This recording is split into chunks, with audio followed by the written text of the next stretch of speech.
আজকে যে চ্যাপ্টারটা পড়বো সেটা হচ্ছে science of life. Science of life বলতে যেটা বোঝানো হয় সেটা হচ্ছে যে আহ, দেখবে যে পড়ার যে বিভিন্ন ব্রাঞ্চ যেগুলো রয়েছে, যে শাখা যেগুলো রয়েছে, তার মধ্যে খুব একটা গুরুত্বপূর্ণ শাখা যেটা সেটা হচ্ছে জীবন বিজ্ঞান, যেটাকে অ্যাকচুয়ালি বলা হয় লাইফ সায়েন্স। লাইফ সায়েন্স হচ্ছে অ্যাকচুয়ালি স্টাডি অফ লাইফ, যে কিভাবে আমাদের চারপাশে যে জীবন আমরা দেখছি, যে বিভিন্ন উদ্ভিদ, বিভিন্ন প্রাণী, তারা কিভাবে বেঁচে আছে, তাদের শারীরবৃত্তীয় কাজগুলো বা ফিজিওলজিক্যাল অ্যাক্টিভিটিসগুলো কিভাবে করছে, এগুলো নিয়েই যেখানে আমরা পড়ি বিজ্ঞানের যে শাখাটা, সেটাকে অ্যাকচুয়ালি বলা হয় লাইফ সায়েন্স। এবার যখনই দেখো আমাদের চারপাশের পরিবেশটাকে আমরা দেখব, সেই চারপাশের পরিবেশটার মধ্যেতে অ্যাকচুয়ালি আমরা তিন ধরনের জিনিস দেখতে পাই। একটা হচ্ছে যেটা সেটা হচ্ছে লিভিং, সেকেন্ড হচ্ছে নন লিভিং, আর থার্ড হচ্ছে অ্যাবায়োটিক। অ্যাকচুয়ালি লিভিং বলতে যেটা বোঝানো হয় সেটা হচ্ছে যে আমাদের চারপাশে যখন আমরা দেখছি তখন যে প্রাণীগুলো অ্যাকচুয়ালি হেঁটে চলে বেড়াচ্ছে, বা যে উদ্ভিদগুলো যেগুলো ফটোসিনথেসিস করছে, বা যারা এখনও অবধি বেঁচে আছে, অর্থাৎ লিভিং অর্গানিজম বলতে যেটা বোঝানো হয় সেটা হচ্ছে যে আমাদের চারপাশে যে সমস্ত বস্তুগুলোর মধ্যে বা যে সমস্ত মেটেরিয়ালসগুলোর মধ্যে সেল বলে একটা স্ট্রাকচার আমরা দেখতে পাবো, কোষ বলে একটা গঠন দেখতে পাবো, এবং সেই সেলগুলোর মধ্যেতে বিভিন্ন মেটাবলিক রিয়াকশান অর্থাৎ বিভিন্ন বিপাক প্রক্রিয়া সেখানেতে চলছে, তাদেরকেই অ্যাকচুয়ালি বলবো আমরা যেটা সেটা হচ্ছে লিভিং অর্গানিজম। অন্যদিকে নন লিভিং বলতে যেটা বোঝানো হয় সেটা হচ্ছে যে যাদের বডির ভেতরেতে সেল স্ট্রাকচারটা হয়তো আছে, কিন্তু সেল স্ট্রাকচারটা থাকলেও তার মধ্যে সাইটোপ্লাজম বা অন্যান্য সেল অর্গানেলিগুলো সেখানেতে অ্যাবসেন্ট, এবং যার জন্য কোনো রকম মেটাবলিক রিয়াকশান তাদের মধ্যে হচ্ছে না। সেটা হচ্ছে কোনগুলো? এই যে আমাদের যে চেয়ার টেবিল বা দরজা জানলার যে কাঠগুলো যেগুলো রয়েছে, এরা দেখো একটা সময় উদ্ভিদগুলো কিন্তু লিভিং কন্ডিশনে ছিল, তাদের ভেতরে সাইটোপ্লাজম ছিল, সেখানে বিভিন্ন সেল অর্গানেলি কোষীয় অঙ্গাণু ছিল, কিন্তু এখন বর্তমানে সেগুলো সব দেখো নষ্ট হয়ে গেছে, সেগুলো সব নন ফাংশনাল হয়ে গেছে। কারণ কি? কারণ হচ্ছে যখনই ওই সমস্ত প্ল্যান্টগুলো নষ্ট হয়েছে তখন ওদের সেল ওয়াল ছাড়া বাকি সমস্ত কম্পোনেন্টগুলোই সেগুলো কিন্তু নষ্ট হয়ে গেছে। তাহলে সেখানেতে যদি তার কোনো পার্টের আমরা ক্রস সেকশন করি তাহলে সেখানেতে কিন্তু আমরা সেল স্ট্রাকচারটা দেখতে পাবো, কিন্তু তার ভেতরে কোনো কেমিক্যাল রিয়াকশান বা কিছু হতে দেখব না। তাদেরকে বলা হয় যেটা সেটা হচ্ছে নন লিভিং। নন লিভিং মানে হচ্ছে একটা সময় এরা লিভিং কন্ডিশনে ছিল কিন্তু এখন তারা লিভিং কন্ডিশনে নেই। আর অ্যাবায়োটিক বলতে যেটা বোঝানো হয় সেটা হচ্ছে এমনি যেগুলো দেখো আমাদের চারপাশে, যেমন বাতাস, মাটি, জল, এই সমস্ত মানে ইট পাথর, এই সমস্ত জিনিসগুলো এদের মধ্যে কোনো দিনই লাইফের কোনো রকম কোনো চিহ্নই ছিল না, এবং এদের মধ্যে কিন্তু কোনো রকম যে লাইফের যে প্রপার্টি, যে জীবনের যে বৈশিষ্ট্যগুলো মানে রিপ্রোডাকশান, গ্রোথ, এগুলোর কোনোটাই কিন্তু দেখতে পাওয়া যায় না। তো সেই কারণে এগুলোকে সমস্তই বলা হয় যেটা সেটা হচ্ছে অ্যাবায়োটিক অ্যাকচুয়ালি কম্পোনেন্ট। তার মানে তিন ধরনের কম্পোনেন্ট হয়, একটা লিভিং, একটা নন লিভিং, একটা অ্যাবায়োটিক। এবার আমরা এখানে লাইফ সায়েন্সে পড়বো যেটা সেটা হচ্ছে লিভিং কম্পোনেন্টগুলো নিয়ে। এবার লিভিং কম্পোনেন্ট যখন পৃথিবীর বুকেতে প্রথম শুরু হয়েছিল তখন খুব সিম্পলিফাইড জীব তৈরি হয়েছিল, এবং যত সময় গেছে আস্তে আস্তে এভলিউশনের থ্রু দিয়ে ধীরে ধীরে বিভিন্ন উন্নত জীব তৈরি হয়েছে, এবং এইভাবেই দেখো আস্তে আস্তে একটা জীব থেকে একটা জীবের পরিণতির ফলে আলটিমেটলি মানুষ, যে সবথেকে উন্নত জীব, তার কিন্তু উৎপত্তি লাভ হয়েছে। তো এটাই হচ্ছে অ্যাকচুয়ালি দেখো জীবনের একদম সূচনা। এবার যখনই আমরা অ্যাকচুয়ালি লাইফ নিয়ে পড়া অর্থাৎ লাইফ সায়েন্স সম্পর্কে আমরা পড়তে যাব, তখন সবার প্রথম আসছে যে সবার প্রথম কখন এই লাইফ সায়েন্স সম্পর্কে স্টাডি বা কখন থেকে জীবন সম্পর্কে পড়াশোনা এটা শুরু হয়েছিল। তো হিস্ট্রিটা যদি আমরা একটু দেখি তাহলে সবার প্রথম নাম আসে যার সেটা হচ্ছে গ্রিসের। দেখবে জানো যে গ্রিসের অ্যাকচুয়ালি এথেন্স, যে ওদের রাজধানী ছিল গ্রিসের, সেখানেতে রাফেল স্কুল অফ এথেন্স বলে একটা সংস্থা ছিল বা একটা স্থান ছিল, যেখানে সারা পৃথিবী থেকে বিভিন্ন, তখন তো আগেকার দিনে বিজ্ঞানী বলে কেউ ছিলেন না, তারা সবাই ছিলেন দার্শনিক, ফিলোসফার। তারা এসে সবাই এথেন্স স্কুল অফ ফিলোসফি, এখানে এসে তারা সবাই থাকতো। অ্যাকচুয়ালি কি বেশিরভাগ ক্ষেত্রেই দার্শনিক যারা ছিলেন তো তাদের চিন্তাভাবনাটা খুব স্বাধীন চেতা ছিল, এবং বেশিরভাগ দেশেতেই দেখা যেত যে তাদের যে বক্তব্যগুলো ছিল সেটা ধর্মীয় মতের বিপরীত হতো। তার জন্য বেশিরভাগ স্থান থেকেই এই সমস্ত জ্ঞানীগুণী যে দার্শনিকরা ছিল তাদেরকে বিচারিত করে দেওয়া হতো, এবং তারা সকলেই বেশিরভাগ এই মানুষ তারা এসে আসতো যে এখানে, সেটা হচ্ছে এই এথেন্স স্কুল অফ ফিলোসফি এখানেতে। এবার এখানেতে আসার জন্যই আস্তে আস্তে বিভিন্ন এথেন্স স্কুল অফ ফিলোসফি, বা যেটারই আর এক নাম হচ্ছে রাফেল স্কুল অফ এথেন্স, সেখানেতে ধীরে ধীরে জ্ঞানীগুণী মানুষদের সংখ্যাটা আস্তে আস্তে বাড়তে থাকে। এবং গ্রিস সবসময় মনে করত যে বিভিন্ন যে সমস্ত মানুষজন যারা বিভিন্ন জায়গায় ঘুরে বেড়ায়, যাদের বিভিন্ন জ্ঞান অনেক বেশি, তাদের বুদ্ধি নিলে তাদের দেশ অনেক বেশি উন্নতি লাভ করবে। এবং আমরা জানিও যে খুব প্রাচীন এবং খুব উন্নত সভ্যতার মধ্যে সবার প্রথম যার নাম আসে সেটা হচ্ছে গ্রিক সভ্যতা। এবং যে কোনো ধরনের যে পড়াশোনা বা স্টাডি, সেটা সবার প্রথম কিন্তু সূচনা হয় কোথায়, সেটা হচ্ছে এথেন্সেই দেখবে তাদের সূচনা। যেমন বিভিন্ন দার্শনিক যারা বিভিন্ন ক্ষেত্রে, যে ফিজিক্যাল সায়েন্সের ক্ষেত্রে, ম্যাথসের ক্ষেত্রে বিভিন্ন সায়েন্টিস্ট যারা খুব ইম্পর্ট্যান্ট রোল প্লে করেন, তাদের বিভিন্ন জনকার নাম আমরা শুনে থাকি, যেমন সক্রেটিস, প্লেটো, অ্যারিস্টটল। অ্যাকচুয়ালি সক্রেটিসের ছাত্র ছিল প্লেটো, প্লেটোর ছাত্র হচ্ছে অ্যারিস্টটল। তো এরা প্রত্যেকেই কিন্তু নিজ নিজ ক্ষেত্রে সবাই খুব বিখ্যাত। বা পিথাগোরাসের উপপাদ্য আমরা পড়েছি। তো এপিকিউরাস, জেনো, এরকম বিভিন্ন মানে মানে জ্ঞানীগুণী যে সমস্ত ব্যক্তি যারা অনেক আগে থেকে বিভিন্ন ধরনের বিজ্ঞান চর্চা করেছেন, তাদের সবাইকারই কিন্তু অ্যাকচুয়ালি মানে বসবাস বা তাদের যে থাকার জায়গা ছিল সেটা কিন্তু এথেন্স স্কুল অফ ফিলোসফি। এবার এই সমস্ত বিজ্ঞানীর মধ্যে অ্যাকচুয়ালি জীবন বিজ্ঞান নিয়ে যখনই আমরা পড়তে যাই, যে বিজ্ঞানী সবার প্রথম সায়েন্স অফ লাইফ, জীবনের অস্তিত্ব বা জীবনের সূচনা বা জীবনের বিজ্ঞান সম্পর্কে পড়াশোনা করার কথা বলেন, বা যিনি সবার প্রথম এগুলো নিয়ে কাজ শুরু করেন, তিনি ছিলেন অ্যারিস্টটল। সেই জন্যে অ্যারিস্টটলকে অ্যাকচুয়ালি বলাই হতো যে ফাদার অফ বায়োলজি। তো অ্যারিস্টটল যখন বলা হয় তো ফাদার অফ বায়োলজি। এবার অ্যারিস্টটলের প্রধান কাজ ছিল কিন্তু প্রাণী নিয়ে, সেই জন্য অনেক সময় অ্যারিস্টটলকে বলা হয় ফাদার অফ জুলজিও, কারণ যেহেতু তিনি প্রধান প্রাণী নিয়ে কাজ করেছিলেন। এবং তিনি অ্যাকচুয়ালি যে কাজটা প্রথম করেছিলেন সেটা হচ্ছে যে পৃথিবীর মধ্যে যে সমস্ত সজীব বস্তুগুলোকে খুঁজে পাওয়া যাচ্ছে তাদেরকে দুটো ক্যাটাগরিতে ভাগ করেছিলেন, একটা হচ্ছে প্ল্যান্ট, একটা হচ্ছে অ্যানিম্যাল। এবং তখন তার অ্যাকচুয়ালি ধারণাটা ছিল খুব সিম্পল, যে যারা এক জায়গা থেকে অন্য জায়গায় স্থান পরিবর্তন করতে পারছে তাদেরকে তিনি বলেন অ্যানিম্যাল, যারা পারছে না তাদেরকে বলে প্ল্যান্ট। এবং পরবর্তী ক্ষেত্রে দেহের মধ্যে রক্তের উপস্থিতি বা রক্তের বর্ণের ওপর ভিত্তি করে তিনি প্রাণীদের শ্রেণীবিন্যাস করেন। তো সেই জন্য তাকে ফাদার অফ বায়োলজিও বলা হয়। এবং অনেক ক্ষেত্রে যেহেতু তিনি প্রাণীবিদ্যা নিয়ে পড়াশোনাটার কথা সূচনা করেছিলেন, সেই জন্য তাকে অনেক সময় ফাদার অফ জুলজিও বলা হয়। এবার অ্যাকচুয়ালি দেখো, বায়োলজির সূচনা বা লাইফ সায়েন্সের সূচনা সেটা অ্যারিস্টটলের হাত ধরে হলেও বায়োলজি যে শব্দটা, বায়োলজি শব্দটার অ্যাকচুয়ালি এসছে দুটো শব্দ থেকে। একটা হচ্ছে বায়োস, কথাটার অর্থ হচ্ছে লাইফ, এবং লোগোস কথাটার অ্যাকচুয়ালি অর্থ হচ্ছে ডিসকোর্স বা যেটাকে অ্যাকচুয়ালি বলা হয় আলোচনা করা। যে জীবন সম্পর্কে আলোচনা, সেটাই হচ্ছে অ্যাকচুয়ালি বায়োলজি। এই শব্দটা কিন্তু অ্যারিস্টটলের দেয়া নয়, এই শব্দটা যার দেওয়া সেটা হচ্ছে অ্যাকচুয়ালি ল্যামার্ক। এবং এখানে দেখো এইটা গোটাটা হচ্ছে ল্যামার্কের অ্যাকচুয়ালি নাম। তো অ্যাকচুয়ালি ল্যামার্ক যে ছিলেন, ল্যামার্ক তার ফিলোসফিক জুলজিক বলে একটা বই লেখেন, এবং যেখানে তিনি বায়োলজি শব্দটার কথা সবার প্রথম উল্লেখ করেন। ল্যামার্ক ছিলেন অ্যাকচুয়ালি ফ্রান্সের একজন মানুষ। এবার অ্যাকচুয়ালি যদিও বলা হয় যে ল্যামার্ক সবার প্রথম বায়োলজি শব্দটা দিয়েছিলেন, তবু আর একজনাকার সায়েন্টিস্টের নাম আছে জার্মানির ট্র্যাভেনিয়াসের।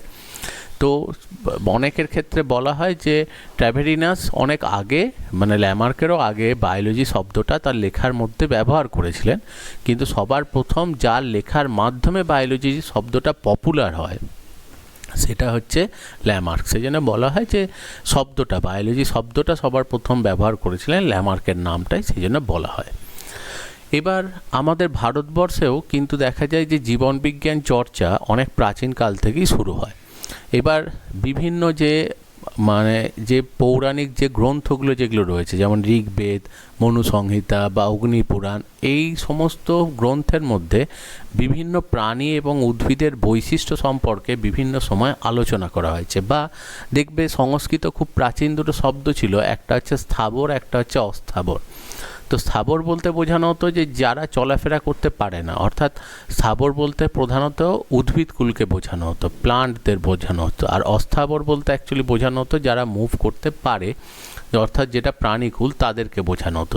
সুতরাং কিছু ধারণার কথা অনেক আগে থেকেই ছিল। এটা ছাড়াও আমরা জানি যে সুশ্রুত, যিনি সবার প্রথম অ্যাকচুয়ালি অপারেশন বা সার্জারি কথা মানে সবার প্রথম প্রচলন করেন, যে অপারেশন যেটাকে অ্যাকচুয়ালি আমরা বলে থাকি, তো সেটা সবার প্রথম সুশ্রুতের মাধ্যমেই কিন্তু চালু হয়েছিল।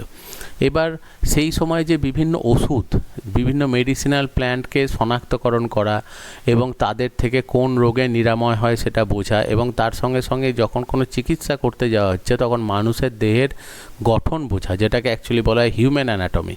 তো এগুলো সবই কিন্তু যে প্রাচীনকালে ভারতেও এই সমস্ত জিনিসগুলোর চর্চা হতো। তো যেহেতু এই চর্চাগুলো হতো, তাহলে মনে করা হয় যে ভারতেও কিন্তু অ্যাকচুয়ালি এই মানুষ সম্পর্কে পড়া বা বিভিন্ন উদ্ভিদ প্রাণীর জীবন সম্পর্কে জ্ঞান লাভ যে পদ্ধতিটা, সেটাও বহু প্রাচীন। এটা ছাড়াও দেখা যায় যে শরীর সুস্থ রাখার জন্য যোগ ব্যায়াম, যেটাকে অ্যাকচুয়ালি বলা হয় যোগা, এটার কিন্তু অ্যাকচুয়ালি সূত্রপাত ভারতেই। এবং এই যোগব্যায়ামের মাধ্যমে দেখো দেহের বিভিন্ন অঙ্গ বা দেহের বিভিন্ন যে তন্ত্রগুলো রয়েছে, পৌষ্টিক তন্ত্র, শ্বাসতন্ত্র, সেগুলোকে সুস্থ স্বাভাবিকভাবে রাখা।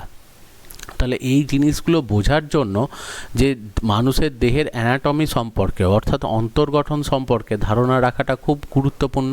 তো সেই জন্যই দেখা যায় যে বিভিন্ন ক্ষেত্রে ভারতেও কিন্তু বিভিন্ন সময় প্রাচীনকাল থেকেই বিভিন্ন রকম প্রাণী এবং উদ্ভিদ এবং তাদের গুরুত্ব এবং তাদের শারীরবৃত্তীয় কার্যকারিতা সমস্ত নিয়ে, বা ফিজিওলজিক্যাল অ্যাক্টিভিটিস যেগুলো তার দেহেতে চলছে, সেগুলো নিয়ে আলোচনা বহু প্রাচীনকাল থেকেই হয়েছে।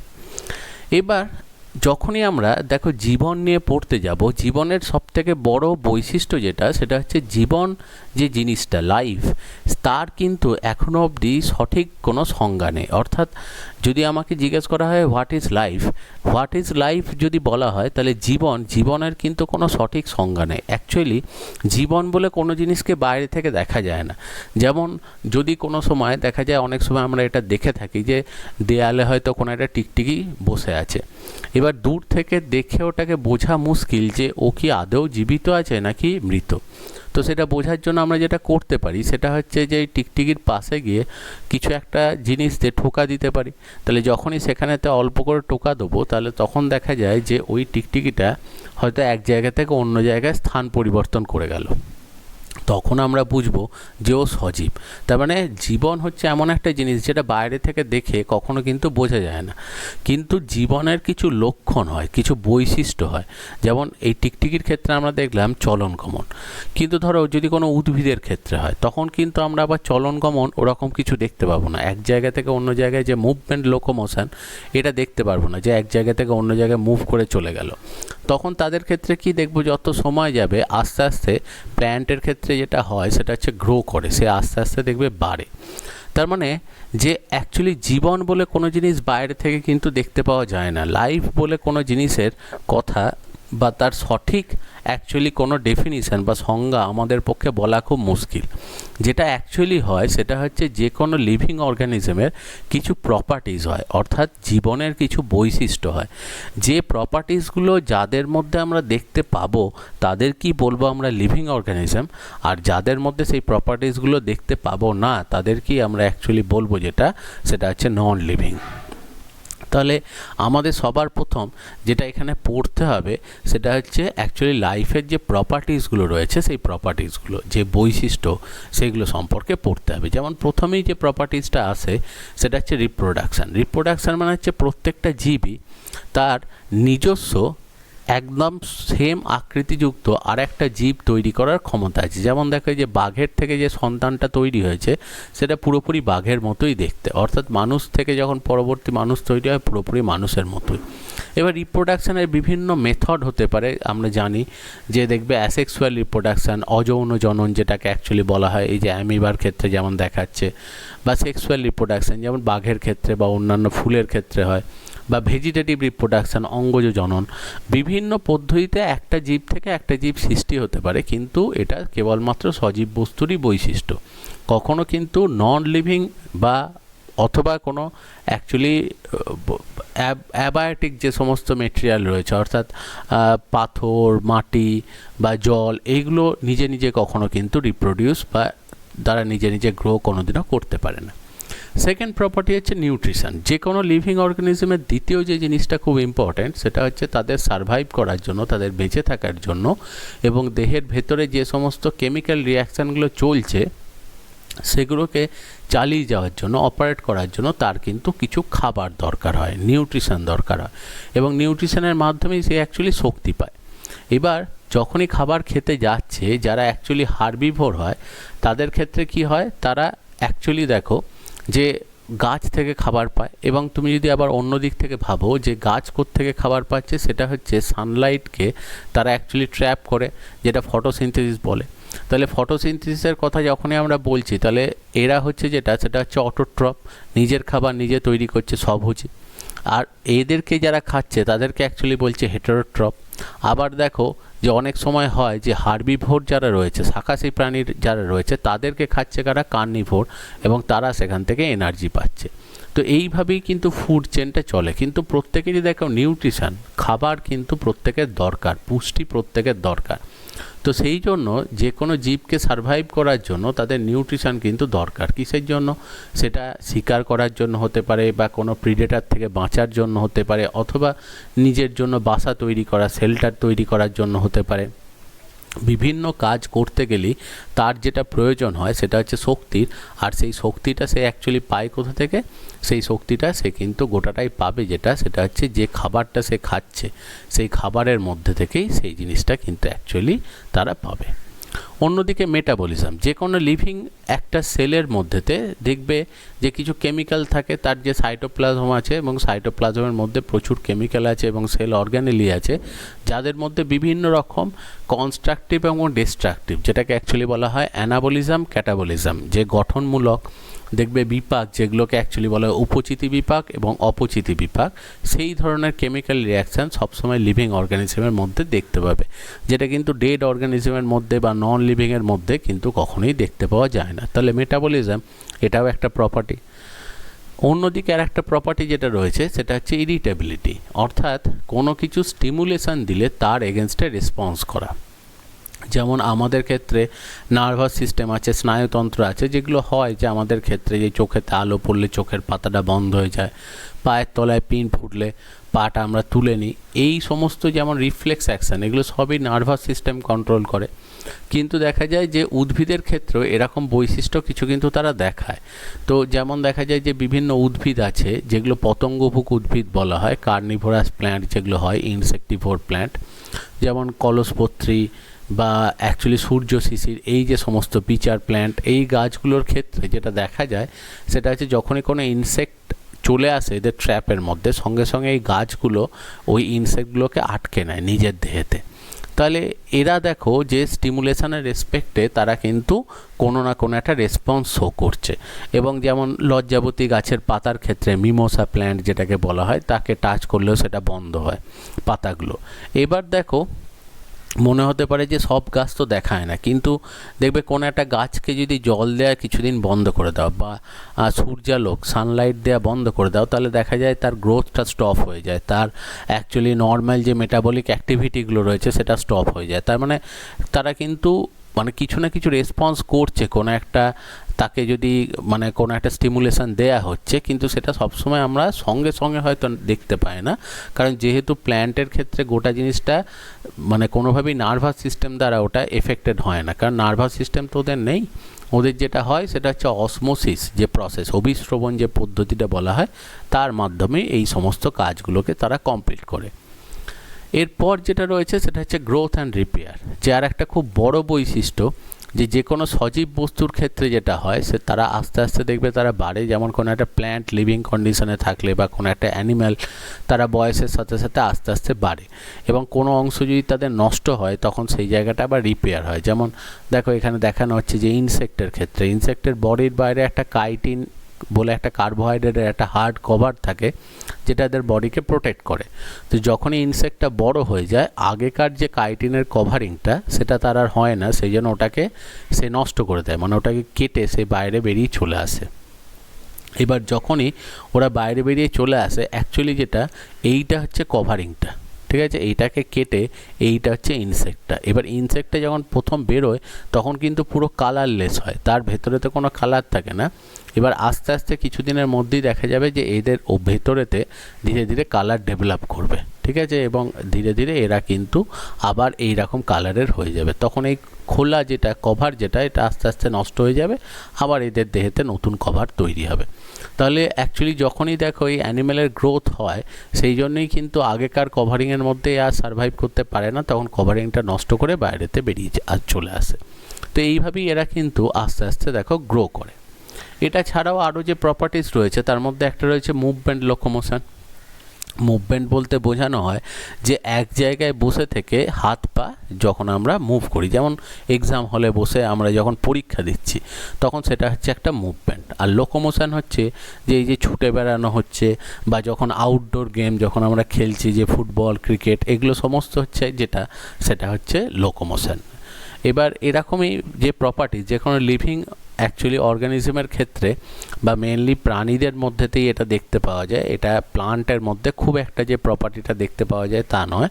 মুভমেন্টটা সবার মধ্যেই দেখা যায়, কিন্তু কারণ সেই ফটোট্রপিক মুভমেন্ট জিওট্রপিক মুভমেন্ট পড়েছো, কিন্তু লোকোমোশনটা অ্যাকচুয়ালি সব প্ল্যান্টের ক্ষেত্রে দেখাতে পারে না। শুধুমাত্র ক্লামাইডোমোনাস ভলভক্স যারা খুবই অনুন্নত অ্যালগি মানে শ্যাওলা জাতীয় যারা জলের মধ্যে থাকে তারা অ্যাকচুয়ালি কিন্তু ফ্লাজেল্লা থাকার জন্য তারা এক জায়গা থেকে অন্য জায়গায় লোকোমোট করতে পারে। এটা ছাড়াও দেখো লিভিং অর্গানিজমের আর একটা প্রপার্টি হচ্ছে যে প্রত্যেকটা লিভিং অর্গানিজমের একটা নির্দিষ্ট শেপ অ্যান্ড সাইজ আছে, এবং তাদের একটা নির্দিষ্ট শেপ আছে বলেই যে কোনো প্রাণীকে আমরা কিন্তু চিনতে পারি, আইডেন্টিফাই করতে পারি। কারণ প্রত্যেকটা জীবকে যখনই আমি বলছি বাঘ বা যখনই আমি বলছি সিংহ, যখনই আমি হরিণ, যে নামটাই আমি বলছি সঙ্গে সঙ্গে অটোমেটিক্যালি তোমার মাথায় কিন্তু একটা শেপ তৈরি হয়ে যাচ্ছে যে এই রকম টাইপের জীবটাকে দেখতে। তার মানে প্রত্যেকটা অ্যাকচুয়ালি জীবিত বস্তুর তার কিন্তু একটা নিজস্ব শেপ আছে। কিন্তু আমি যদি তোমাকে বলি যে বাতাস এয়ার, যদি আমি তোমাকে বলি ওয়াটার, তাহলে যদি আমি তোমায় বলি সয়েল, তাহলে দেখো তোমার মাথাতে কিন্তু ওরকম কোনো স্পেসিফিক কোনো স্ট্রাকচার কিছু ফর্ম হচ্ছে না। তাহলে ন্যাচারালি বোঝাই যাচ্ছে যে লিভিং অর্গানিজমের ক্ষেত্রে একটা বড় প্রপার্টি হচ্ছে যে তাদের সবসময় কিন্তু একটা নির্দিষ্ট শেপ অ্যান্ড সাইজ সেটা আমরা কিন্তু বুঝতে পারবো। সেটা কিন্তু নন লিভিংয়ের ক্ষেত্রেও হবে না, শুধু লিভিংয়ের ক্ষেত্রেই হবে। কারণ আমি যদি তোমায় বলি যে একটা দরজা বা একটা খাট, তাহলে আমার পক্ষে এটা বোঝা খুব মুশকিল যে ঠিক কীরকম টাইপের খাট বা দরজার ক্ষেত্রে ঠিক কীরকম টাইপের দরজা। কিন্তু বাঘ বললে বা সিংহ বললে বা হরিণ বললে আমি কিন্তু একটা শেপ নিজের মতো করে সেটা ভাবতে পারছি যে এই রকম টাইপের তার স্ট্রাকচারটা হয়। তো সেই জন্য যে কোনো একটা লিভিং অর্গানিজমে সবসময় একটা নির্দিষ্ট শেপ অ্যান্ড সাইজ সেখানে কিন্তু থাকবে। এবং আর একটা প্রপার্টি হচ্ছে যে লিভিং অর্গানিজমের বডির ভেতরে সবসময় কিন্তু সেল থাকবে, এবং সেলের ভেতরে সাইটোপ্লাজম সেলুলার অর্গানেলি সেগুলো সব কিন্তু দেখতে পাবো। তাহলে এগুলো সবই কিন্তু লিভিং অর্গানিজমের প্রপার্টি। তার মানে দেখো যেটা আমরা আলোচনা করছি যে লাইফ বলে কোনো জিনিস দেখতে পাই না আমরা, কিন্তু লাইফের কিছু প্রপার্টিজ হয়, সেই প্রপার্টিজগুলোকে দেখেই আমাকে বুঝতে হয় যে এই জীবটার মধ্যে বা এই অ্যাকচুয়ালি অর্গানিজমটার মধ্যে লাইফ এক্সিস্ট করছে, জীবন এর মধ্যে আছে, এই সজীব অবস্থায় আছে। ঠিক সেরকমই বডি অর্গানাইজেশন, যে দেহের যে গঠন, যেমন কোনো একটা দেহের গঠনকে যদি দেখতে হয় তাহলে দেখা যায় যে বিভিন্ন কার্বন হাইড্রোজেন অক্সিজেন এরকম বিভিন্ন জিনিস রয়েছে দেহের মধ্যে। এই সমস্ত জিনিসগুলো নিজেদের মধ্যে যোগ হয়ে সবার প্রথম বিভিন্ন বায়োমলিকিউল মানে প্রোটিন কার্বোহাইড্রেট ফ্যাট এগুলো তৈরি করে। এই প্রোটিন কার্বোহাইড্রেট ফ্যাটগুলো যখন একসাথে যুক্ত হয় তখন তৈরি করে দেখো বিভিন্ন সেল। এবার একই রকমের সেল যেগুলো কাজ করছে সেগুলো একসাথে তৈরি করে যেটা টিস্যু কলা যেটা বলে। যেমন দেখো এটা হচ্ছে মাসেল সেল, মাসেল সেলগুলো যোগ হয়ে যেটা তৈরি করলো সেটা হচ্ছে মাসেল টিস্যু। এবার এরকম মাসেল টিস্যু ধরো আছে এটা স্টম্যাক, পাকস্থলী যেটা বলে, তার ওয়ালে, তার দেয়ালে। তাহলে এইটা হচ্ছে অ্যাকচুয়ালি স্টম্যাকটা হচ্ছে যেটা, সেটা হচ্ছে অর্গ্যান। এই স্টম্যাকটা হচ্ছে অ্যাকচুয়ালি ডাইজেস্টিভ সিস্টেম বা পরিপাকতন্ত্রের একটা পার্ট। তাহলে এটা হচ্ছে অ্যাকচুয়ালি সিস্টেম। আর এরকম অনেক কটা সিস্টেম, যেমন digestive system, respiratory system, excretory system, circulatory system, সেরকম অনেক কটা সিস্টেম নিয়ে তৈরি হচ্ছে যেটা, সেটা হচ্ছে একটা অর্গানিজম বা একটা জীব। তার মানে দেখো বডি স্ট্রাকচার বা লিভিং অর্গানিজমের কতগুলো পরপর স্টেপ আছে তার স্ট্রাকচার তৈরি হয়। যেমন দেখো প্রথম কেমিক্যাল, এই যে বায়োমলিকিউল যেগুলো তৈরি হয়েছে কেমিক্যাল লেভেল, তারপরে সেলুলার লেভেল, তারপর টিস্যু লেভেল, তারপর অর্গ্যান লেভেল, তারপর সিস্টেম লেভেল, এবং লাস্টে যেটা রয়েছে সেটা হচ্ছে অর্গানিজম। তাহলে এইভাবে পরপর ধাপ আছে, যেটা কিন্তু নন লিভিংয়ের ক্ষেত্রে কোনো দিনই এরকম ধাপ থাকবে না। আর দেহের মধ্যে দেখতে পাওয়া যায় যে সেল যদি আমরা কনসিডার করি, তাহলে আমাদের দেহের মধ্যে প্রায় 260 রকমের সেলস আছে। কারণ দেখো বিভিন্ন সেলস বিভিন্ন কাজ করে। কারণ চোখের সেলসগুলো দেখতে হেল্প করছে, কানের সেলসগুলো শুনতে হেল্প করছে, জিভের সেলসগুলো অ্যাকচুয়ালি টেস্টের জন্য হেল্প করছে। তার মানে প্রত্যেকটা পার্টের যে সেলগুলো রয়েছে তাদের ফাংশানগুলো কিন্তু আলাদা আলাদা, অর্থাৎ সেলগুলোর টাইপগুলো বা নেচারগুলো আলাদা আলাদা। তো দেখতে পাওয়া যায় যে আমাদের দেহের মধ্যে প্রায় 260 রকমের সেল আছে এবং তারা বিভিন্ন ফাংশান করে থাকে। এটা ছাড়াও দেখো লিভিং অর্গানিজমের আর একটা খুব ভাইটাল জিনিস হচ্ছে যে আমাদের দেহের যে বিভিন্ন সিস্টেমগুলো রয়েছে, অর্থাৎ respiratory system, circulatory system, excretory system, এই প্রত্যেকটা সিস্টেমের মধ্যে একে অপরের সাথে কোঅর্ডিনেট করা। মানে প্রত্যেকটা সিস্টেম যেটা রয়েছে, ধরো ডাইজেস্টিভ সিস্টেম তাকে নিজে কন্ট্রোল করা, যে ঠিকঠাক টাইমে যেন ডাইজেশনটা হয়, পার্ট ওয়াইজ একটার পর একটা খাবার ভাঙে এবং সেখানে ডাইজেশনটা পুরোপুরি ঠিকঠাক হয়। কিন্তু ডাইজেশন হওয়ার পরই সেই খাবারগুলোকে প্রত্যেকটা অর্গ্যানে পাঠাতে হবে, প্রত্যেকটা অঙ্গে পাঠাতে হবে। তার জন্য সার্কুলেটরি সিস্টেমের কাজ হচ্ছে ডাইজেস্টিভ সিস্টেম থেকে খাবারটা নিয়ে সেটা বিভিন্ন অর্গ্যানে পাঠানো। এবার যখনই দেখো একটা অর্গ্যানের সাথে একটা অর্গ্যান কোরিলেটভাবে কাজ করছে, একজন আর একজনের সাথে কাজ করছে, তাহলে এদের মধ্যে একটা কোঅর্ডিনেশন খুব ভালো করে দরকার। যে ঠিক যে সময় খাবারগুলো ডাইজেশন হওয়ার পর যখন খাবারগুলো অ্যাবজর্ব হয়ে এলো, তখন ব্লাডকে সমানভাবে সব জায়গায় ডিস্ট্রিবিউট করতে হবে এবং যেখানে যেখানে খাবার বেশি দরকার সেখানে সেখানে বেশি খাবার ডিস্ট্রিবিউট করতে হবে, যেখানে খাবার কম দরকার সেখানে কম ডিস্ট্রিবিউট করতে হবে। তো এই জিনিসটাকে অ্যাকচুয়ালি বলে কোঅর্ডিনেশন। অর্থাৎ প্রত্যেকটা অর্গ্যান বা প্রত্যেকটা সিস্টেমের নিজস্ব যে কন্ট্রোল এবং অন্যান্য সিস্টেমের সাথে তার অ্যাকচুয়ালি ঠিকঠাক মতো কাজ করা, তো কোঅর্ডিনেট করা, সেই গোটা জিনিসটাই অ্যাকচুয়ালি লিভিং অর্গানিজমের মধ্যে দেখা যায়। এবং সেই জিনিসটাকে কোঅর্ডিনেট করার জন্য অ্যাকচুয়ালি দেহের মধ্যে দুটো সিস্টেম আছে। একটা হচ্ছে সেটা হচ্ছে নার্ভাস সিস্টেম। নার্ভাস সিস্টেমকে অ্যাকচুয়ালি বলা হয় ফিজিক্যাল কন্ট্রোল অ্যান্ড কোঅর্ডিনেশন। আর অন্যদিকে দেখা যায় যে হরমোনাল যে সিস্টেম, এন্ডোক্রাইন যে সিস্টেম, সেটাকে অ্যাকচুয়ালি বলা হয় কেমিক্যাল কন্ট্রোল অ্যান্ড কোঅর্ডিনেশন। তার মানে এইগুলো দেখো খুব ভাইটাল জিনিস, যেগুলো অ্যাকচুয়ালি লিভিং অর্গানিজম ছাড়া আর কোথাও কিন্তু আমরা দেখতে পাবো না। এটা ছাড়াও একটা জিনিস রয়েছে, সেটা হচ্ছে হোমিওস্ট্যাসিস। হোমিওস্ট্যাসিস বলতে বোঝানো হয় যে কোনো জিনিসের ইকুয়ালিটি, যে দেহের মধ্যে যে কোনো জিনিসের একটা স্টেডি স্টেট দেহের মধ্যে মেনটেন করা, সেটা টেম্পারেচার হোক, কোনো খাবার হোক, যে কোনো জিনিস। যেমন এখানে দেখো একটা জিনিস দেখানো হচ্ছে যে যখনই আমরা কোনো খাবার খাচ্ছি, খাবার খাওয়ার সময় ধরো খাবারটা খেলাম আমরা, তাহলে সঙ্গে সঙ্গে ব্লাডে গ্লুকোজের মাত্রাটা বেড়ে গেল। যখনই ব্লাড গ্লুকোজ লেভেল বাড়বে, সঙ্গে সঙ্গে সবার প্রথম আমাদের প্যানক্রিয়াস বা অগ্নাশয়ের বিটা সেল থেকে ইনসুলিন বলে একটা হরমোন ক্ষরণ হয়। এবং ইনসুলিন হরমোন কি করে, দেহের মধ্যে অ্যাডিপোজ সেল, মানে যে সেলগুলোর মধ্যেতে ফুড স্টোর করে রাখে, সেই অ্যাডিপোজ সেলগুলোর মধ্যেতে ইনসুলিনের কাজ হচ্ছে গ্লুকোজগুলোকে ঢুকিয়ে দেয়, যার জন্য ব্লাড গ্লুকোজ লেভেল একটা সার্টেন লেভেলে থাকবে। এবার যখন দেখা যাবে যে আমরা ছোটাছুটি করছি, তখন আবার ব্লাড গ্লুকোজ লেভেল খুব কমে যায়। তাহলে তখন আবার ব্লাড গ্লুকোজ লেভেলকে যদি স্টেডি রাখার জন্য যেটা হয়, সেটা হচ্ছে প্যানক্রিয়াসেরই তখন আলফা সেল থেকে গ্লুকাগন বলে একটা হরমোন সিক্রেট হয়। এবং সেই গ্লুকাগন যেটা করে সেটা হচ্ছে লিভার বা অন্যান্য অর্গ্যানের যে অ্যাডিপোসাইট যে সেলগুলো আছে সেখান থেকে গ্লুকোজগুলোকে আবার বার করে রক্তের মধ্যে মিশিয়ে দেয়। তাহলে দেখো যে দেহের মধ্যে রক্তের মধ্যে গ্লুকোজ লেভেলটাকে মেনটেন করার জন্য ইনসুলিন আর গ্লুকাগন যখন যার দরকার পড়ছে, যে রেশিওতে দরকার পড়ছে, সেই রেশিওতেই কিন্তু সিক্রেট হয়। তো এবং সবসময় রক্তের মধ্যে গ্লুকোজ লেভেলটাকে একটা জায়গায় ফিক্সড করে রাখছে। তো এটাই হচ্ছে হোমিওস্ট্যাসিস। তো দেহের মধ্যে যে কোনো জিনিস, গ্লুকোজ বলো, অক্সিজেন বলো, টেম্পারেচার বলো, সব জিনিসকে একটা জায়গাতে ফিক্সড বা স্টেডি কন্ডিশনে আমাদের দেহেতে রাখা হয়, যাতে দেহের ভেতরে সমস্ত যে কাজগুলো চলছে, মেটাবলিক যে রিয়াকশানগুলো চলছে, সেগুলো ঠিকঠাক চলে। তো এই ঘটনাটাকে অ্যাকচুয়ালি বলা হয় যেটা, সেটা হচ্ছে হোমিওস্ট্যাসিস। তাহলে এটাও দেখো লিভিং অর্গানিজমের একটা প্রপার্টি। এটা ছাড়াও দেখো লিভিং অর্গানিজমের সবসময় একটা লাইফ সাইকেল থাকবে, তার একটা এজিং বলে ব্যাপার থাকবে, যে যত বয়স বাড়বে আস্তে আস্তে এজটাও তার বাড়ছে, এবং সার্টেন এজ লিমিটের পর তার ডেথ বলেও একটা জিনিস কিন্তু থাকবে। এবং সেটাই দেখো গ্রোথ অ্যান্ড ডেভেলপমেন্টের থ্রু দিয়ে আমরা সেটাকে ডেসক্রাইব করি।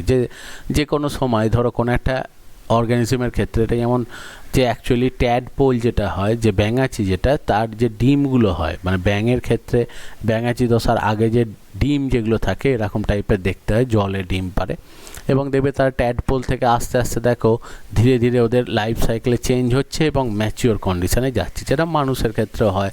দেখবে যত সময় যায় আস্তে আস্তে তাদের বয়স যেটা, সেটা ধীরে ধীরে কিন্তু বাড়তে থাকে। তো এই জিনিসটাকে অ্যাকচুয়ালি বলছে যেটা, সেটা হচ্ছে এজিং, এবং একটা সার্টেন এজের পর দেখা যায় তারা কিন্তু মারা যায়, এবং তারা যখন মারা যাচ্ছে তখন সেই জিনিসটাকে অ্যাকচুয়ালি আমরা যেটা বলি সেটা হচ্ছে ডেথ। তার মানে যে কোনো জীবের ক্ষেত্রে একটা বড় প্রপার্টিজ হচ্ছে যে তাদের ক্ষেত্রে তারা তৈরি হওয়ার পর তাদের আস্তে আস্তে বয়স বাড়বে এবং একটা সময় বাদে তারা কিন্তু মারা যাবে।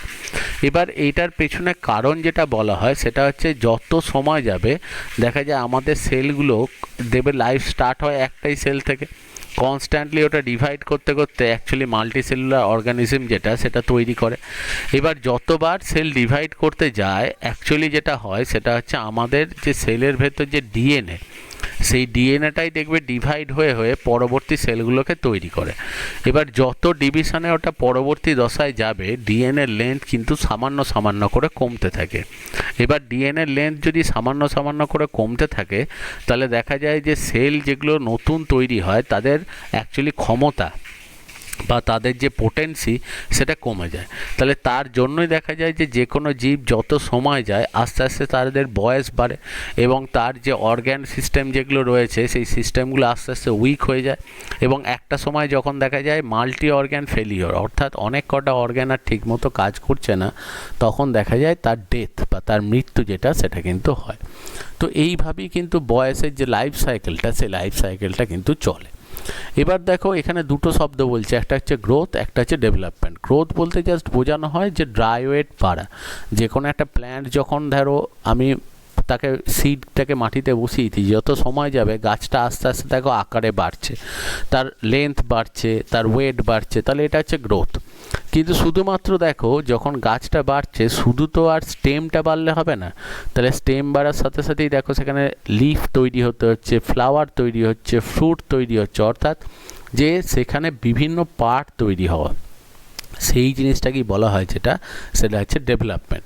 তার গ্রোথ মানে হচ্ছে জাস্ট তার মধ্যে ড্রাই ওয়েট বা প্রোটিন, কার্বোহাইড্রেট, ফ্যাট এগুলোকে বাড়া।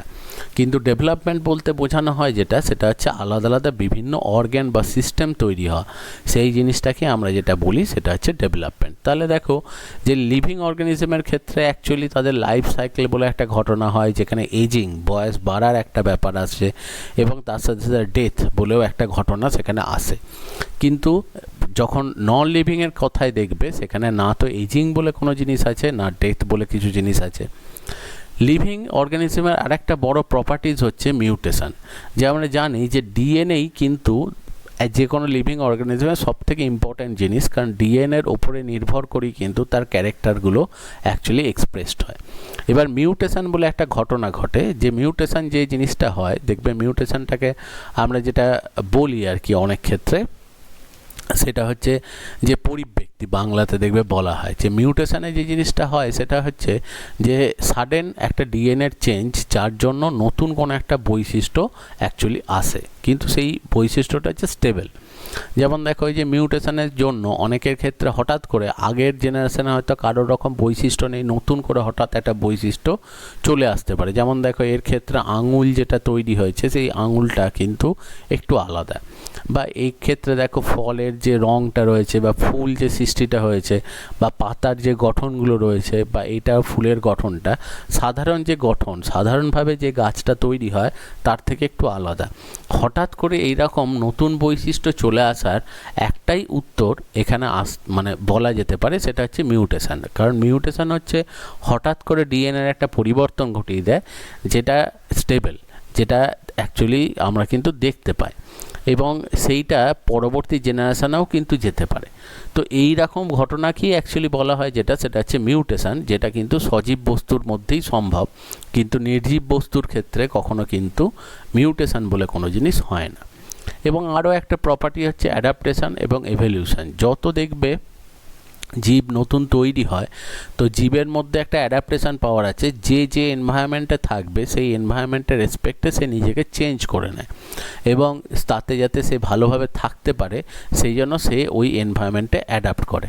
এবং এই অ্যাডাপ্টেশনের কথা যখনই আমরা বলি তখন দেখবে যে চার্লস ডারউইনের কথা আমাদের আসে আর কি, যে তার একটা লেখা বই ছিল on the origin of species by means of natural selection, এবং আরও একটা বই তার লেখা ছিল যে the preservation of favoured races in the struggle of for life. তো এই যে ঘটনাগুলো তিনি বর্ণনা করেছিলেন সেখানেতে তিনি বলেন যে যে কোনো একটা এনভায়রনমেন্ট যখনই পরিবর্তন হয় তার সাথে সাথে জীবগুলো ওই এনভায়রনমেন্টে অ্যাডাপ্ট করার জন্য তাদেরও কিন্তু পরিবর্তন হয়, এবং যারা ওই এনভায়রনমেন্টে অ্যাডাপ্ট করতে পারে তারাই অ্যাকচুয়ালি ওই পরিবেশের মধ্যে থেকে যায়, আর যদি অ্যাডাপ্ট করতে না পারে তাহলে কিন্তু তারা এনভায়রনমেন্ট থেকে এক্সটিংক্ট হয়ে যায়। তাহলে এইভাবেই যেহেতু দেখো পৃথিবীর সূচনা থেকে এখন অবধি এনভায়রনমেন্ট কোনোদিনই স্টেবল ছিল না, সবসময় চেঞ্জ হয়েছে, তাহলে ন্যাচারালি সেখানে যে জীবগুলো রয়েছে তাদের দেহের মধ্যেও কিন্তু বিভিন্ন চেঞ্জেস এসেছে। তো সেই জন্য দেখা যায় যে একটা জীবকে রিপ্লেস করে আর একটা জীবের তৈরি হয়েছে, আবার দেখা যায় তাকে রিপ্লেস করে পরে আবার একটা জীব সারভাইভ করেছে। তাহলে এই জিনিসটাই হচ্ছে এভলিউশন, যে পৃথিবীর সূচনা থেকে শুরু করে আজ অবধি যে বিভিন্ন রকমের জীব আমাদের পরিবেশে দেখতে পায় এরা সবাই কিন্তু একজনকে রিপ্লেস করে আর একজন সেখানে তৈরি হয়েছে। তো অ্যাডাপ্টেশন এবং এভলিউশন এটা কিন্তু লিভিং অর্গানিজমের একটা খুব গুরুত্বপূর্ণ প্রপার্টি। এবার খুব প্রাচীনকালে একটা কনসেপ্ট ছিল যেটা নিকোলাস বলে একজন বিজ্ঞানী বলেছিলেন। তার ধারণা ছিল যে কিভাবে একটা শুক্রাণু সেটা সম্পূর্ণ একটা জীব তৈরি করতে পারে, মানে একটা কোষ থেকে জীবনের সূচনা হয়ে কি করে জীব তৈরি হতে পারে। তো তখন একটা খুব ভুল ধারণা ছিল, যে তখন একটা কনসেপ্ট বলা হতো যেটাকে অ্যাকচুয়ালি বলা হতো হোমানকুলাস। হোমানকুলাস হচ্ছে কি, তো তখন মনে করা হতো যে স্পার্মের মধ্যে দিয়ে একটা ছোট্ট মানুষ থাকে, যত সময় যায় সেই মানুষটাই আস্তে আস্তে বড় হয়ে একটা শিশুর হিসেবে জন্মগ্রহণ করে। অর্থাৎ তার ধারণাটা কিছুটা ছিল যে আম গাছের বীজের মধ্যে একটা ছোট্ট আম গাছ থাকে এবং সেটাকে জল দিয়ে যত তাকে জল, খাবার মানে রোদ, পুষ্টিদ্রব্য, বিভিন্ন রকমের খনিজ আয়ন যত দেয়া হবে সে আস্তে আস্তে গ্রো করবে এবং ধীরে ধীরে বড় গাছ সৃষ্টি করে। কিন্তু এই ধারণাটা পুরোপুরি অ্যারিস্টটল তিনি বাতিল করে দেন এবং বলেন যে না, এরকমভাবে কোনোদিনই হয় না। অ্যাকচুয়ালি শুক্রাণু এবং ডিম্বাণুর মধ্যে কিছু কেমিক্যাল থাকে, যে কেমিক্যালগুলো পরস্পরের সাথে বিক্রিয়া করে পরবর্তী ক্ষেত্রে নতুন জীব সৃষ্টি করে, এবং যেটাই সঠিক ধারণা। তো হোমানকুলাস একটা প্রাচীন মতবাদ ছিল, একটা ধারণা ছিল যে যখন মনে করা হতো যে আদি কোষ যেটা রয়েছে অর্থাৎ একদম সূচনাকারী জীবের কোষ যেটা, সেখানকার মধ্যেই ক্ষুদ্র জীব অবস্থান করত, কিন্তু সেটা পরবর্তী ক্ষেত্রে পুরোপুরি বাতিল করে দেন অ্যারিস্টটল, এবং তিনি একটা ধারণার কথা বলেন সেটা হচ্ছে মরফোজেনেসিস। যে মরফো কথাটার অর্থ হচ্ছে বাহ্যিক গঠন, আর জেনেসিস কথাটার অর্থ হচ্ছে তৈরি হওয়া, অর্থাৎ কিছু কেমিক্যাল থেকে আস্তে আস্তে এমন পরিবর্তন হওয়া যেখানে একটা জীব নির্দিষ্ট আকৃতি নিয়ে সেই জন্মগ্রহণ করেন। অর্থাৎ দেখবে এটা উদ্ভিদের ক্ষেত্রে আলাদা আলাদা রকম হবে, বিভিন্ন প্রাণীর ক্ষেত্রে আলাদা আলাদা রকম হবে। আর একটা ধারণার কথা একটু পড়ে নেব, সেটা হচ্ছে স্পোর। দেখবে রেণু, কিছু উদ্ভিদ আছে যেমন মস, ফার্ন, এই উদ্ভিদগুলো অ্যাকচুয়ালি তারা বংশবিস্তার করে রেণুর মাধ্যমে, যেটা এদের অ্যাকচুয়ালি অ্যাসেক্সুয়াল রিপ্রোডাকশান বা অযৌন জননের একক হিসেবে ধরা হয়। অন্যদিকে আরেকটা কথা আসে যেটা এর সাথে খুব রিলেটেড, সেটা হচ্ছে এন্ডোস্পোর। এন্ডোস্পোর কিন্তু অ্যাকচুয়ালি এদের সাথে রিলেটেড নয়, এন্ডোস্পোর অ্যাকচুয়ালি ব্যাকটেরিয়ার সাথে রিলেটেড।